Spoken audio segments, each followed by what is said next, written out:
My comrade, sisesikhathini njengamanje sibucayi kakhulu sama local government elections.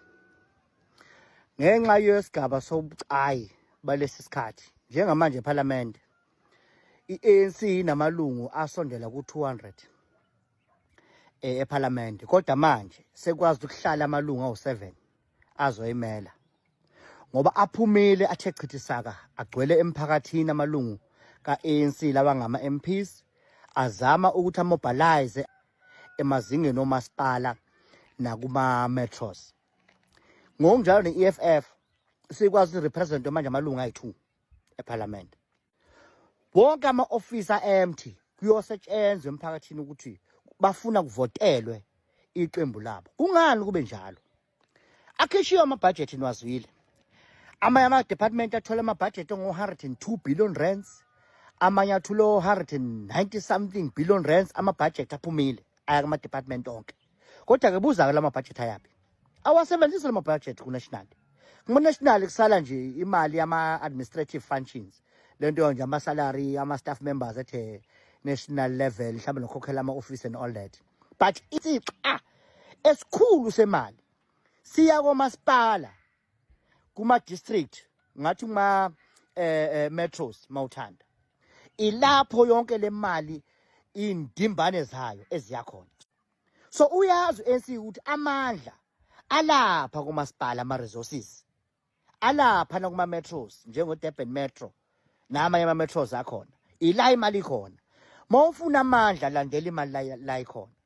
So ikhona ke kujula ke nobucayi balesimo sekusona sama local government elections ukuthi ongazi uzoqhubeka hubhe ezinye izinto kodwa waziyo njengo-ANC bahubha lapha manje ama-elections on the ground ngoba ilapho imali ikhona, ilapho ama-resources akhona, not just imali kuphela, including nama-assets kamasipala njengemishini le yokwazi ukuvula imigwaqo yokuganda imigwaqo.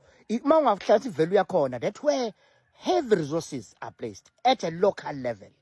That's why ke lamaqembu engiwabalile amabili iEFF neANC begcwele emphakathini bethe chithisaka beyolwela ukuthi uvotela amaqembu abo bayazi la imali ikhona, la impilo ikhona, ila khona ungashintsha khona impilo zabantu khona bezokuthemba kusasa ngokuthi bephinde ukuvotela. Kodwa ngebhadi kuANC ufuna ukuyolutha njengenjwayelo. So kuyadingeka ukuthi abantu bakithi bekwazi ngokushilo khona bazovikela ama-resources abo njengoba uANC ethe chithisaka sawufuna elinye ithuba lokulutha more. Njengoba uEFF nawo nje uthe chithisaka nawo ufuna ithuba lokungena emandleni kube nama-resources wacontrolayo ngoba without resources awunamandla. Kuyimanje sirepothelwa inkinga ethile njengomkhonto sikwazi ukuyisolve ngoba ama-resources asahlele ku-ANC. So ngisho ukuthi phumani yona bakithi niyovikela ama-resources enu mase kuyovotwa ngomhla ka4 November nivotela umkhonto khona so distractor le problem lene khona ka-ANC nokulutho njengoba uthe chithisaka njalo ngoba uthanda nina ngoba uthanda ama-resources owabonile ephuma ku-national eza lapho ku-local bafuna ukuqhubeka bawaluthe.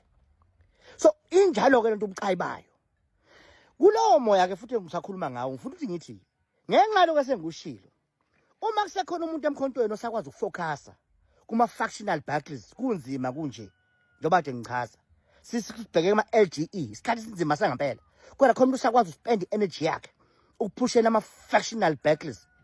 Lowo muntu lowo ungasithathi isikhathi eside ukumbona ukuthi either uyisithuphethu noma uyi-counter revolutionary umdayisi.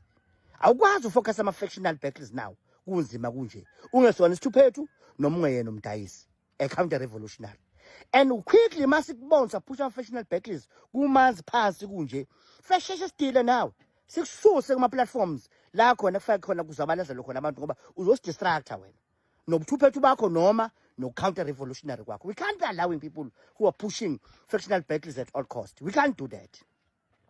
Okugcina ke ngifuna ukusho ngamaqabane ukuthi ngicela sixolelane bafowethu lapha enona nakhona before naphambana ngembono kwangahamba kahle xolelanani bafowethu for the sake ukuthi si-unite sikwazi ukuthi ikhampeni lomkhonto ukuthi uthole ivoti komasipala nakuma-district nakuma-metros khona sizokwazi lama-resources awele ezandleni zabantu ngoba if umkhonto ungavotelwanga lama-resources azoqhubeka kwathatha u-ANC. So-ke asicela ukuthi bafowethu ngiyacela eke nifunde uxolelana musani ukuqhubeka nilwe izimbi zama-fictional battles at all cost ngivina ngasikhathi singavumi njengamanje manje we need to unite siyoprotect lama resources akade ephuma amabudget uhulumeni. We can't be allowing those resources to fall ezandleni zika-ANC again. We know what they'll do with those resources. They'll steal them. And we know what will be the consequence of that. There'll be no development. So, ngiyacela maqabane. Ngiyacela, if you know ukuthi usonistuphethu, ayona counter revolutionary, ngicela usuvuke manje. Uhambe uyokwenza uxolo nelinye iqabane. For the sake of revolution abantu abamnyama.